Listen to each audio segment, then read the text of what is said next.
سوال ہے، ہر نماز کے بعد معین صورت پڑھنے کی وجہ سے یا ترجمے کے ساتھ قرآن پڑھنے سے الگ سے قرآن شریف پڑھنے یا قرآن مکمل کرنے کا وقت نہیں ملتا ہے تو پھر کیا کریں؟ غالباً یہ کہا ہے کہ ہر نماز کے بعد معین صورت پڑھتے ہیں۔ دیکھیے، ہر نماز کے بعد معین صورت، مثال کے طور پر مغرب کے بعد سورہ ملک پڑھتے ہیں یا سورہ الف لام میم سجدہ سونے سے پہلے پڑھتے ہیں، تو یہ معمولات کی جو صورتیں ہیں، دیکھیے قرآن کریم کے سلسلے میں ایسا ہے کہ آپ جتنا قرآن کی تلاوت کریں گے اتنا خیر ہے، اتنا برکت ہے، اتنا ثواب ہے۔ تو لہٰذا یہ مستقل الگ الگ چیزیں ہونی چاہیے، یعنی آپ کی معمولات کی صورتیں یہ الگ ہونا چاہیے۔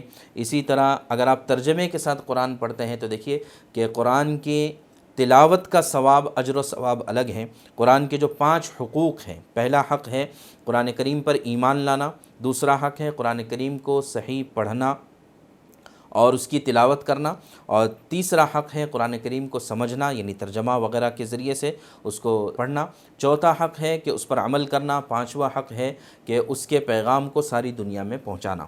تو لہٰذا یہ 2 مستقل چیزیں ہیں کہ قرآن کی تلاوت ایک مستقل عمل ہے اور قرآن کے ترجمے کو پڑھنا ایک مستقل عمل ہے۔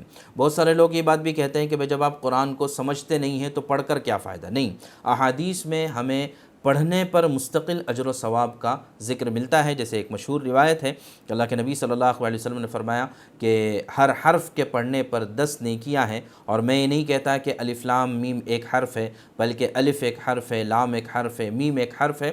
تو لہٰذا قرآن کی تلاوت کا اجر و ثواب ایک مستقل ہے، اور قرآن کو سمجھنا معتبر کتابوں اور معتبر علماء کے ذریعے سے یہ ایک مستقل عمل ہے۔ تو لہٰذا آپ کو ایسا کرنا چاہیے کہ ترجمے والا جو عمل ہے وہ مستقل ہو اور تلاوت والا عمل مستقل ہو، چاہے تھوڑا تھوڑا ہی کیوں نہ ہو۔